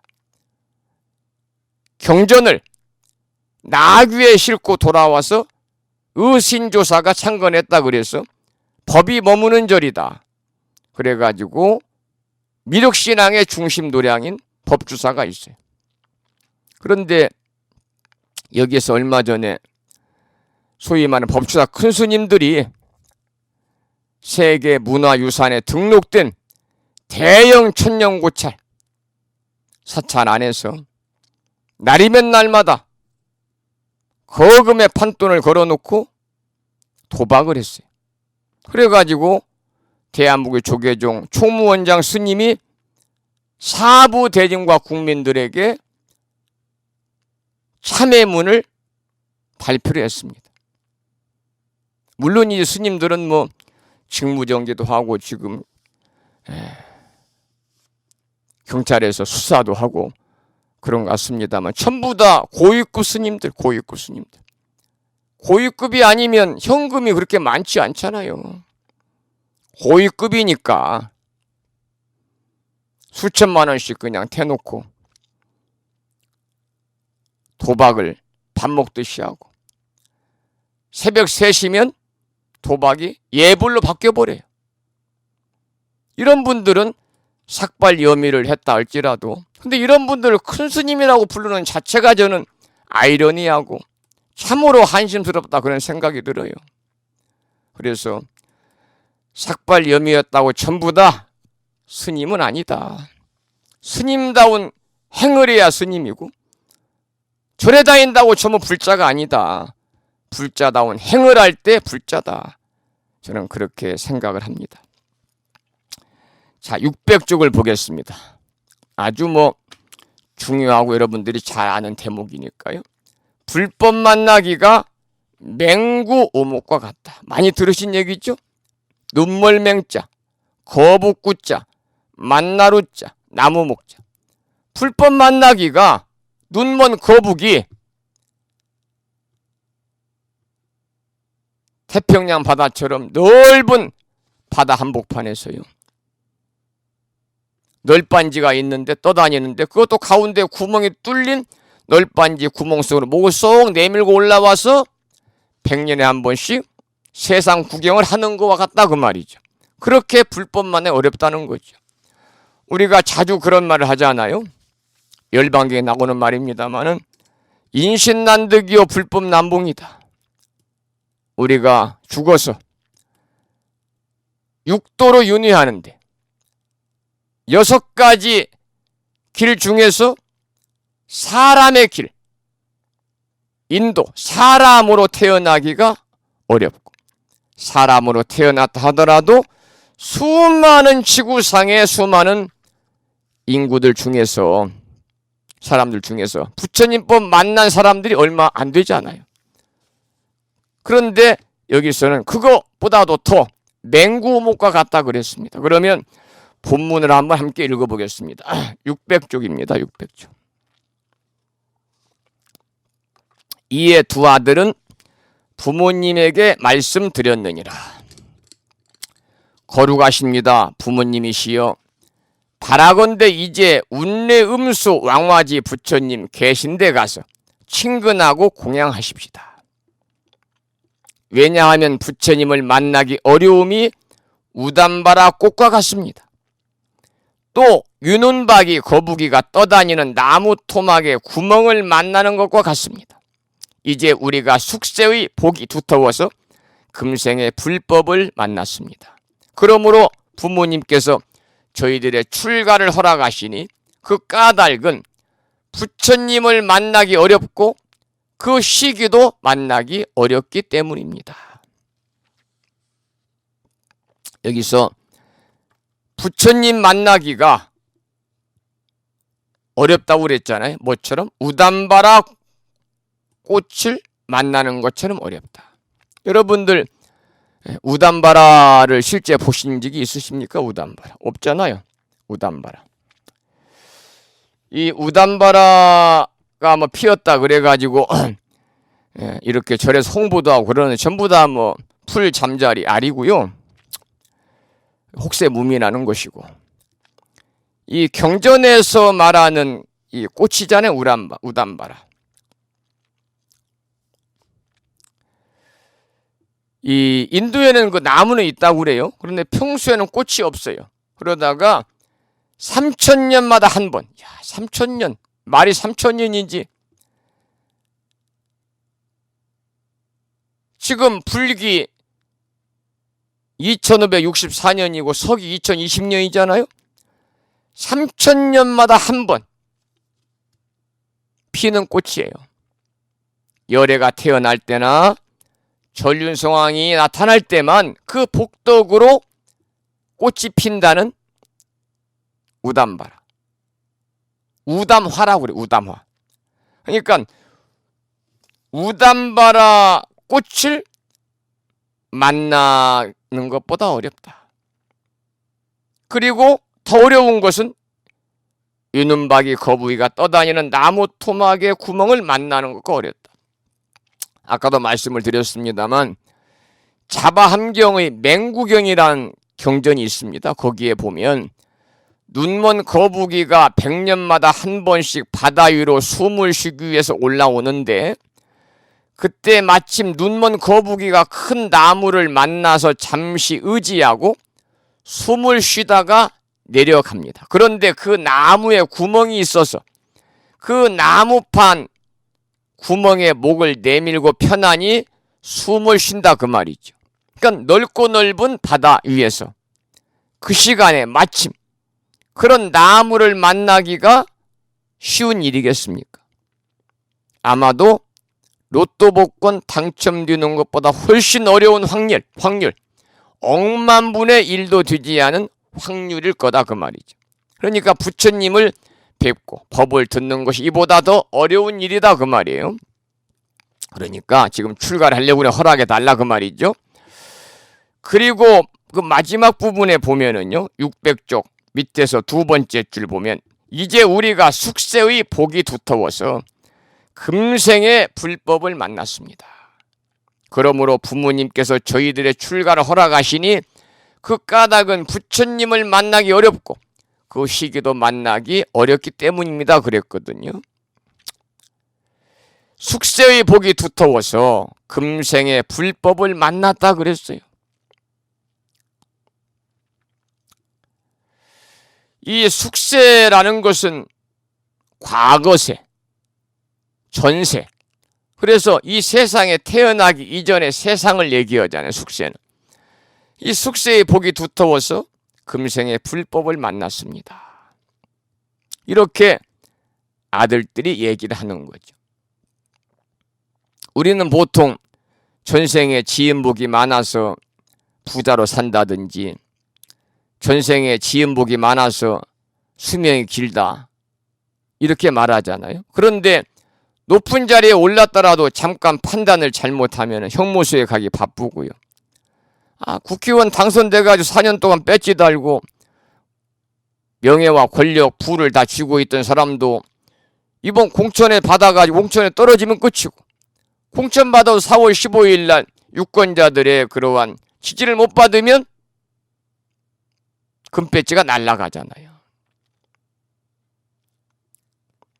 그러니까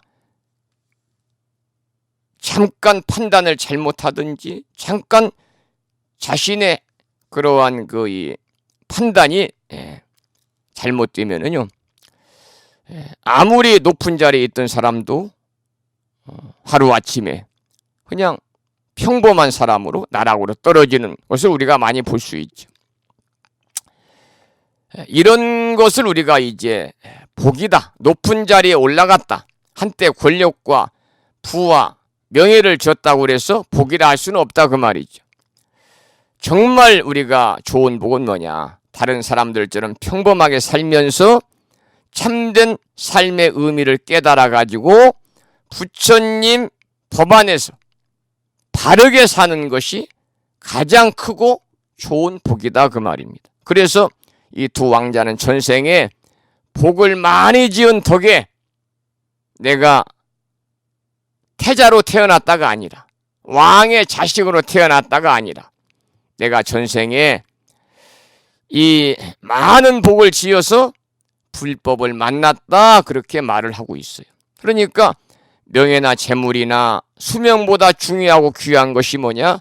부처님의 가르침이다 그 말입니다. 그래서 진정으로 좋은 복은요, 훌륭한 법을 만나서 그 법에 따라 사는 겁니다. 여러분들은 전생에, 여러분이나 저나 전생에 지은 복이 많아 가지고 이렇게 불법을 만나고 부처님께 귀의하고 이 시간 대승불교의 꽃이라고 하는 법화경 강의를 통해서 여러분과 제가 도반으로서 함께하고 있는 거죠. 그러니 여러분들 얼마나 행복합니까? 이 훌륭한 부처님의 가르침을 통해서 우리가 평안한 마음을 가지고 행복한 삶을 지혜롭게 살아갈 수 있잖아요. 이것보다 더 좋은 복이 어디 있겠어요? 이제 이런 좋은 복을 우리가 누리고 있으니까 중요한 것은 뭐냐? 이 좋은 복을 여러분들이 더 널리 권선해서 가족들부터 주변 모든 분들이 불교에 귀의를 해서 우리 다 함께 진정한 불국토를 우리가 이룰 수 있도록 우리 스스로 그 부처님법을 널리 전하는 그러한 포교의 역할을 충분히 하자, 그런 말씀도 강조를 하고 싶습니다. 602쪽 보겠습니다. 교화의 공이 드러나다. 경문을 읽어보겠습니다. 그때 묘장엄왕의 후궁인 84,000 사람들이 다 이 법화경을 받아 지닐만 하였느니라. 정안보살은 법화 삼매를 오래전부터 통달하였으며 정장보살은 한량없는 100천만억 전부터 나쁜 갈래 여인은 삼매를 통달하였느니라. 모든 중생들로 하여금 모든 나쁜 갈래를 여의게 하려는 까닭이니라. 그 왕의 부인은 여러 부처님을 모으는 삼매를 얻어서 여러 부처님의 비밀한 법장을 알았느니라. 두 아들이 이렇게 방편의 힘으로 그 아버지를 잘 교화하여 마음으로 믿고 이해하여 불법을 좋아하게 하였느니라. 다 아들들이 이렇게 아버지를 잘 인도해가지고, 인도해서 교화해가지고, 그 아버지가 묘장엄 왕이죠. 이렇게 부처님을 믿고 불법을 좋아하게 되었다 그 말이죠. 여기서 이제 묘장엄 왕의 후궁인 84,000 사람들이 다 법화경을 받아 지닐만 하였다 그랬는데, 참 불교는 굉장히 숫자가 나오면 참 어마어마합니다. 그래서 묘장엄 왕의 후궁이 84,000이라고 그러잖아요. 꼭 84,000은 우리가 많이 써요. 84,000 법문이니 정말 우리가 84,000명의 그 이 묘장엄 왕의 첩이 아니라, 이 후궁은 제왕의 첩을 말하잖아요. 그 정도로 많은 그런 후궁들이 있었다. 그런데 다 이 묘장엄 왕의 그러한 인연으로 인해서 그 후궁들, 많은 후궁들조차 다 법화경을 받아 지녔다, 이제 그런 말이고요. 그리고 그 왕의 부인은 정정의 그러한 어머니를 여기서 얘기하는 거죠. 그 이 정안의 두 왕자의 어머니를 얘기하는 거예요. 어머니는 부처님을 모으는 삼매를 얻어가지고 부처님의 여러 부처님의 비밀한 법장을 알았다. 이 법장이라는 법법자 그리고 감출장자를 쓰는데요. 불교의 교법을 법장이다 그렇게 말을 합니다. 불교의 교법을 법장이다 그렇게 말합니다. 이제 부처님께 나아가 설법을 듣다, 여기까지 603쪽까지만 하겠습니다. 오늘 전부 다 마치려고 그랬는 이 칠품을 좀 무리일 것 같고요, 시간 관계상. 오늘 그 중간에 이제 이런저런 말씀을 안 드리고 뭐 30일 조도품이라든지 뭐 이런 설명을 안 드리고 했으면 뒤에까지 마칠 수가 있었는데, 중간에 조금 부연의 설명을 드렸더니 시간이 좀 지나가서 오늘 해보니까 다음 주 수요일 날까지는 뭐 도저히 종강이 안 되겠고요. 8월 첫 주 수요일까지 해야 종강이 될 것 같습니다. 그렇게 여러분들 이해하시고 앞으로 2번 더 강의에 출석하셔야 되겠다, 그런 말씀을 드립니다. 603쪽까지 하겠습니다. 경문을 함께 읽어보죠. 이때 묘장엄왕은 여러 신하와 권속들을 데리고 정덕 부인은 후궁의 시녀들을 거느리고 두 왕자는 42,000 사람을 데리고 한꺼번에 부처님이 계신 곳에 가서 머리를 숙여 발에 예배하고 부처님을 3번 돌고 물러가 한쪽에 앉았느니라. 이때 저 부처님이 왕을 위하여 법을 설하여 보여주고 가르치고 이익해 하고 기쁘게 하니 왕이 매우 기뻐하였느니라.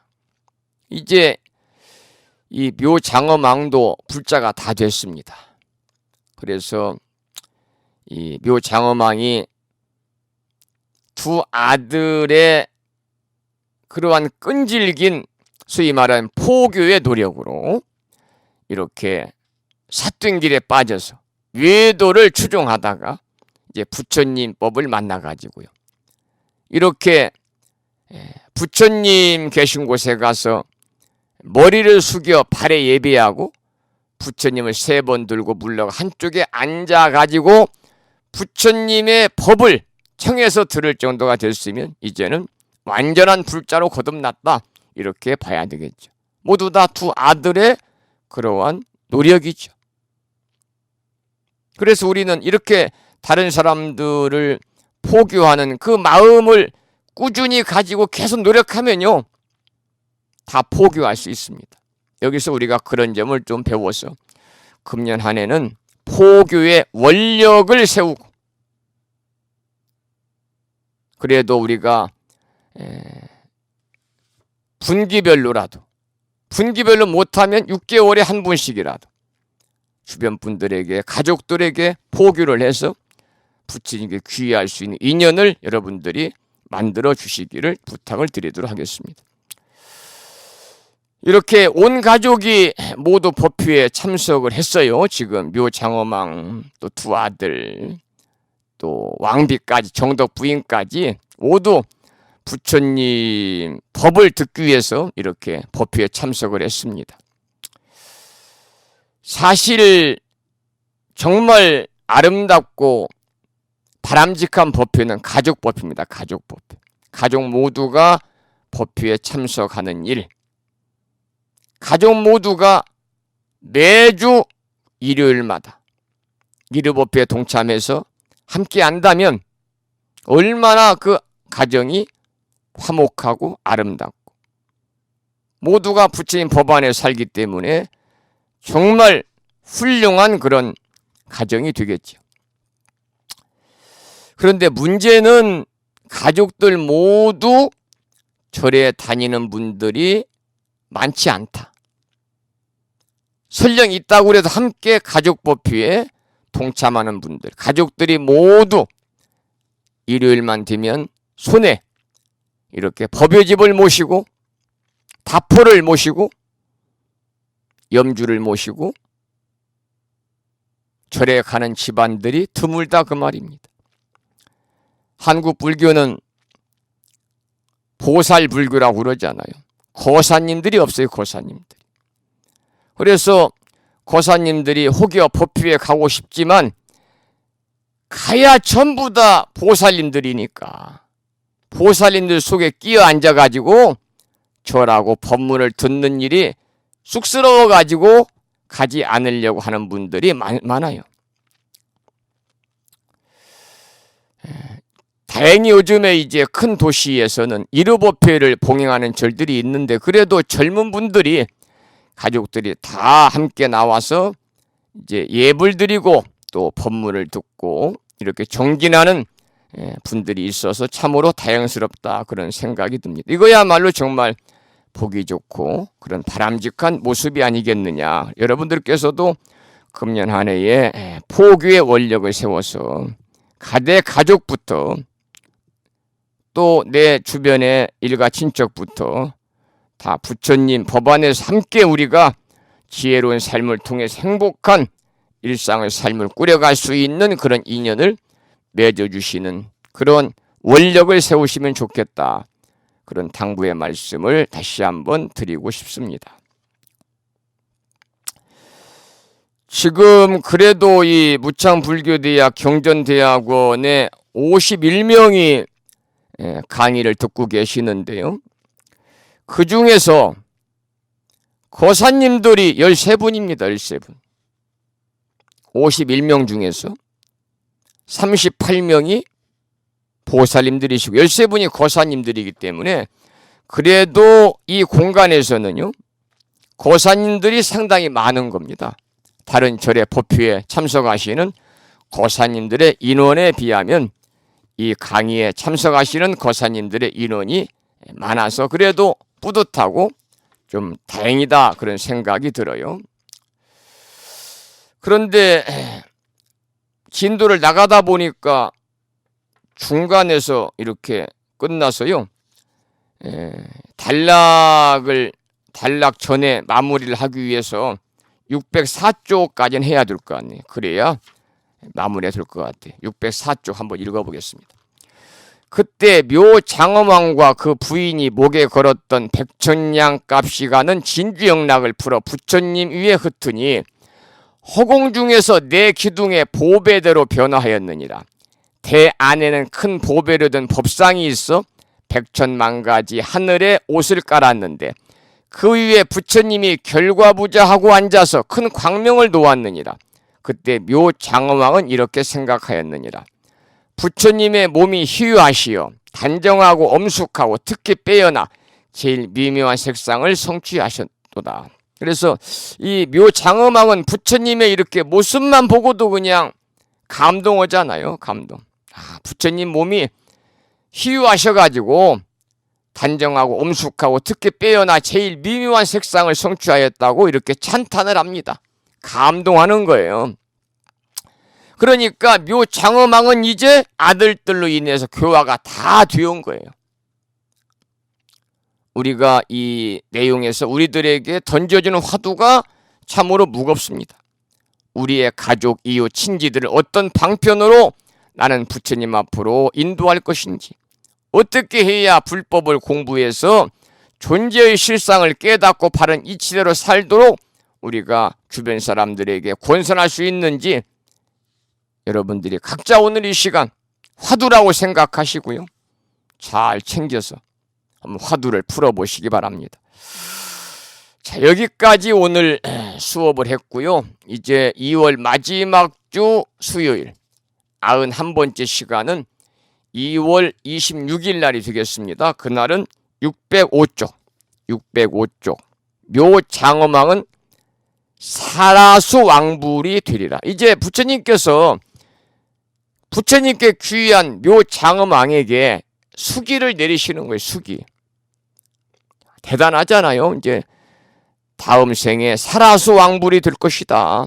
이렇게 부처님께서 그 의도를 따르고 삿된 길을 쫓아갔던 묘장엄왕이 장차 사라수 왕 부처님이 될 것이다. 이렇게 수기를 내리시는 거예요. 우리가 불교 경전에 보면 이 부처님의 애연 이야기가 자주 나오잖아요. 제자들을 포함해서 특정한 사람에게요. 오는 세상에 어느 때 부처가 될 것이다. 이런 말씀을 직접 해주시는 장면이 많이 나오잖아요. 그것이 바로 수기입니다. 수기. 말하자면 부처가 될 것이라는 애연이거든요. 그래서 서가모니 부처님께서 과거 연등 부처님으로부터 수기를 받았다고 그래요. 또 미륵보살에게 수기를 주었어요. 그러니까 모두 과거 부처님이 미래 부처님에게 수기를 준다는 이야기인데 바로 이제 이 대목에서도 이제 부처님께서 묘장엄왕에게 사라수 왕불이 될 것이라는 수기를 내리는 그러한 장면을 다음 시간에 공부하도록 하겠습니다. 오늘은 2시간 15분 동안 함께 하시느라고 졸리시고 피곤하실 텐데 대단히 고생하셨습니다만 졸은 분도 계실 것이고 졸다가 또 제가 목소리를 좀 크게 하면 번쩍 놀라 깨신 분도 계실 거고, 어쨌든 오랜 시간 동안 대단히 수고 많이 하셨습니다. 앞으로 이렇게 늦은 시간에 우리가 이제 경전 공부를 통해서 탁마할 수 있는 시간도 얼마 이틀 2번밖에 남지 않았으니까요. 즐겁게 생각하시고 동참하시면 좋겠습니다. 자, 그 다음에요. 이 늦게 출석하신 분이 계신가 한번 확인을 해보고 그리고 강의를 마치도록 하겠습니다. 늦게 출석하신 분이 계시네요. 전라북도 군산시에서 덕광거사님께서 8시 37분에 출석을 하셨고, 경상남도 창원시에 살고 계시는 보월신 버부님이 이런 문자를 보내주셨네요. 제가 팔꿈치 골절로 수술하고 입원 중이라서 결강을 합니다. 그러셨네요. 아이고, 지금 팔꿈치 골절이 되셨군요. 수술하고 입원 중이시라는데 빨리 쾌유하시고요. 건강 되찾으셔서 일상의 삶에 부족함이 없는 그런 나날이 되시기를 또 기원을 드리겠습니다. 빠른 쾌유와 건강 회복을 기도드립니다.